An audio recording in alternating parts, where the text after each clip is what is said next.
राबिया के मरने के बाद वो बंदा जो शख्स जो बोलता है कि मैं उसका पति हूँ, मैंने मर्डर किया है, जबकि पोस्टमार्टम जो हुआ है वो पोस्टमार्टम का जिस हिसाब से एक गाइडेंस दिया गया वो गाइडेंस फॉलो नहीं हुआ है। देखिए फास्ट ट्रैक कोर्ट में अगर ये जाएगा तो बेशक चीज़ें बहुत हद तक आगे बढ़ेगी, लेकिन कैंडल मार्च अब भी हो रही है। पब्लिक में इमोशन है, एक कोर्ट में बिलीव रखना चाहिए। उसके बाद मर्डर भी करना था, लेकिन इतने बुरी तरीके से उसका मर्डर करने का कोई ना कोई वजह तो होगा।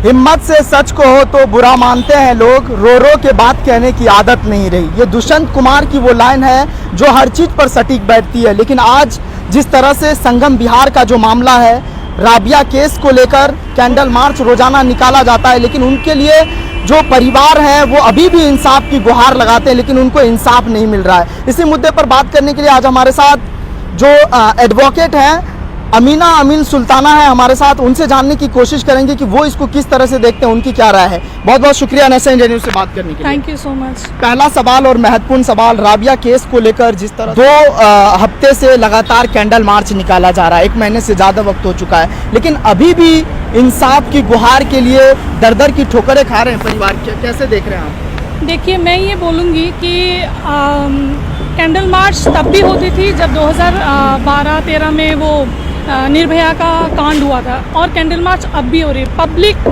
में इमोशन है, पब्लिक चाहती है कि जस्टिस हो, लेकिन अगर गवर्नमेंट मतलब चाहती है ना कि आपको जस्टिस नहीं मिले, अगर उनका कोई एक पीछे से एक उनका अलग इंटेंशन है, तो फिर आप कितना भी कैंडल मार्च निकालो वो आपको जस्टिस इतना आसानी तरीके से नहीं मिलेगा। क्या लग रहा है आपको? अब सुप्रीम कोर्ट में मामला गया है, लग रहा है आपको कि न्याय मिलेगा? क्योंकि बहुत सारे मामले को हमने देखा है अदालत की चौखट पे धूल मिट्टी खाते हुए। देखिए एज ए लॉयर मैं बोलूँगी कि हमें जस्टिस सिस्टम पे बिलीव रखना चाहिए, ठीक है। हमें supreme court, high court, district court, हर एक कोर्ट में बिलीव रखना चाहिए। अभी केस चल रही है, अभी उस पर मैं कोई कमेंट नहीं करूँगी, लेकिन मुझे भरोसा है कि जस्टिस आज नहीं तो कल, नहीं तो परसों मिलेगी ज़रूर। कहा जा रहा है कि फास्ट ट्रैक कोर्ट में जो मुकदमा दर्ज होते हैं तो वो जल्दी इंसाफ मिलता है। अगर इस मामले को फास्ट ट्रैक कोर्ट में मामला डाला जाए तो लग रहा है आपको जल्दी इंसाफ मिलेगा? देखिए फास्ट ट्रैक कोर्ट में अगर ये जाएगा तो बेशक चीज़ें बहुत हद तक आगे बढ़ेगी, लेकिन एक जब सिस्टम नहीं जाती है ना, एक जब सिस्टम इन्वॉल्व होता है कि आपको जस्टिस ना मिले, तो आप कितना कर लो वो लोग दबाने की पूरी कोशिश करेंगे, और इस केस में पूरी दबाने की कोशिश किया जा रहा है गवर्नमेंट से, और पुलिस भी इसमें शामिल है। हाँ, पुलिस कह रही है कि हमने अपना काम सही से किया है, जो आरोपी थे उनको हम गिरफ्तार कर जेल भी भेजे हैं। अब कैसा इंसाफ चाहिए? पुलिस अब बोल रही है कि उन्होंने सही किया है, लेकिन मुझे एक बात बता, आपने कहाँ किया है? राबिया के मरने के बाद वो बंदा जो शख्स जो बोलता है कि मैं उसका पति हूँ, मैंने मर्डर किया है, वो खुद आता है, तो उसमें आपका कौन सा, आपको हम कौन सा अवार्ड दे उस चीज़ के लिए कि मर्डरर खुद आ रहा है? यहाँ पे माँ बाप जो है, ऑफ कोर्स किसी की बेटी गुजरी है तो इतने बुरी तरीके से, तो वो बोलेंगे ही ना कि हमें इंसाफ चाहिए। जब वो खुद बोल रहे कि ये बंदा जो बोल रहा है, ये बंदा पैसे लेके बोल रहा होगा, ये बंदा हमारा बेटी का मर्डर नहीं करा है, इसमें कोई साजिश है। उस ऑफिस में, जिस ऑफिस में वो काम करती थी, जिस दिन उसको वो मतलब गायब हुई, उससे 1 दिन पहले उसी ऑफिस में, जिस ऑफिस में वो काम कर रही थी, वो उसका ऑफिसर अरेस्ट हुआ है करप्शन केस में, या उसको पकड़ा गया है रेड हैंडेड, ठीक है।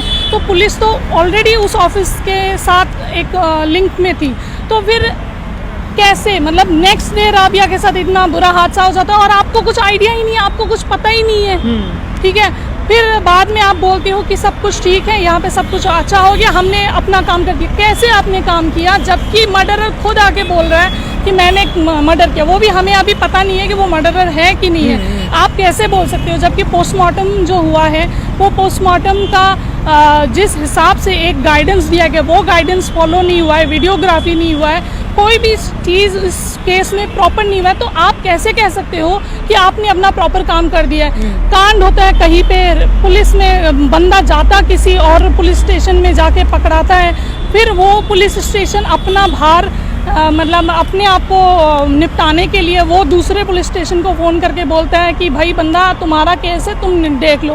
तो वो तुम्हारा कैसे जिम्मेदारी है? तुम तो मतलब इससे निपटना चाहते हो बस।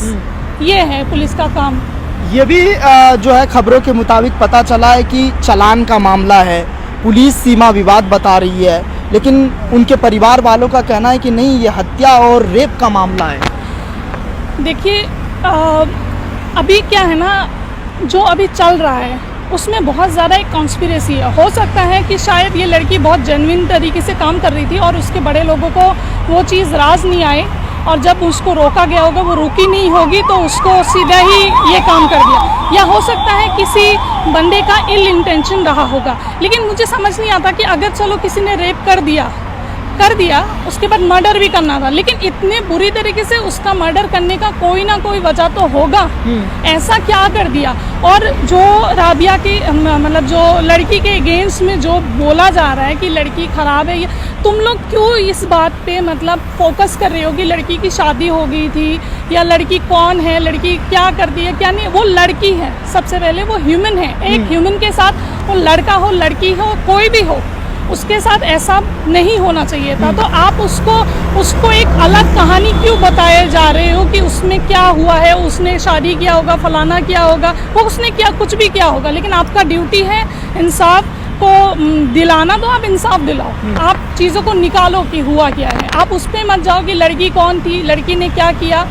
तो जो उसके घर वाले मांग कर रहे हैं उस मांग को पूरा करो, क्योंकि उनको खुद पता है कि उनकी बेटी कैसी थी। आखिर में चलते चलते एक सवाल, जो भारतीय जनता पार्टी के महिला मंत्री हैं, चाहे वो साध्वी प्रज्ञा हो, हेमा मालिनी हो, स्मृति ईरानी हो, बात बात पे जब महंगाई बढ़ती थी तो वो सिलेंडर लेके कंधे पे घूमती थी, कंधे पर विरोध जताती थी, लेकिन आज रेप हो जाता है मुस्लिमों के साथ, SC ST OBC के बच्चे के साथ, बच्चियां के साथ, तो उसको लेकर वो कुछ बोलती हुई नज़र नहीं आती, उनके मुंह पर दही जम जाता है। इसको लेकर क्या कहेंगे आप? देखिए, जब इलेक्शन का टाइम आता है, अगर वो अपोजिशन में बैठे हुए हैं तो उनका ये काम है कि बस घर से झोला उठा के निकलो और जाके सबको मतलब दर दर जाके डोर टू डोर बोलो कि भाई नाइंसाफ़ी हो रही है। वो उनका काम था। अब उन्होंने वो ड्रामेबाजी करके अब वो आ गए हैं, कुर्सी पे बैठ गए। अब कुर्सी पे बैठने के बाद उनको एसी की हवा खाने से फुर्सत होगी तब वो बाहर निकलेंगे और लड़कियों के लिए जस्टिस मांगेंगे। क्या उनको पता नहीं है कि पिछले 7 साल में हिंदुस्तान में क्या हो रहा है और क्या नहीं हो रहा? उनको पूरा पता है, लेकिन वो क्यों करेंगे?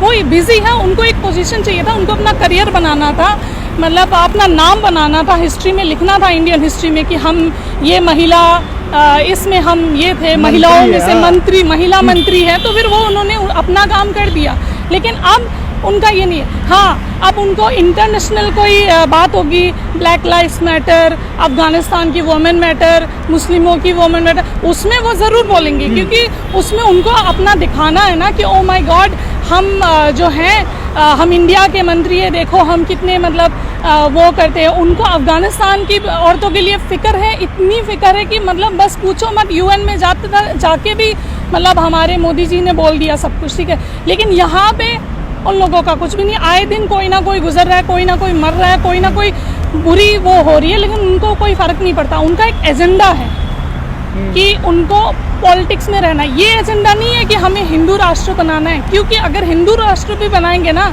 तो उसमें भी बड़े मसले मिसाल है। फिलहाल उनको ये है कि हमें पॉलिटिक्स में अगर रहना है तो हमें हिंदू राष्ट्र का ये उठाना होगा। कल को अगर इनको लगेगा ना कि हिंदू राष्ट्र उठाने से हमें खतरा है तो कल ये भी ये छोड़ देंगे, कल वो दूसरा नया। बहुत बड़ी बात कह रहे हैं, क्योंकि ये फैक्ट है। पॉलिटिक्स में रहने के लिए वो लोग कुछ भी कर रहे हैं और कुछ भी करेंगे, ठीक है। उनका जो एजेंडा होगा वो उसी एजेंडे के ऊपर चलेंगे। फिलहाल उनका एजेंडा है हमें पॉलिटिक्स में रहना है, हमें पावर में रहना है। पावर में रहने के लिए क्या होगा, अब हम डेवलपमेंट की तो कोई काम कर नहीं रहे, हम सेफ्टी सिक्योरिटी किसी को दे नहीं पा रहे, तो अब हम क्या करेंगे, लोगों को जानवर बनाएंगे, ठीक है, लोगों को नफरत फैलाएंगे ताकि लोग उस नफरत से हमें वोट का ठप्पा देके हमें दूसरी बार इलेक्शन में जिताए। कि नफरत, क्योंकि मोहब्बत से, प्यार से, डेवलपमेंट से उनको कोई लेना देना, और अगर लेना देना है भी ना, मुझे लगता है कि वो चाहती ही नहीं है, क्योंकि वो अपने आप को देखेंगे, क्योंकि मेहनत मतलब डेवलपमेंट करने के लिए आपको मेहनत करना पड़ेगा।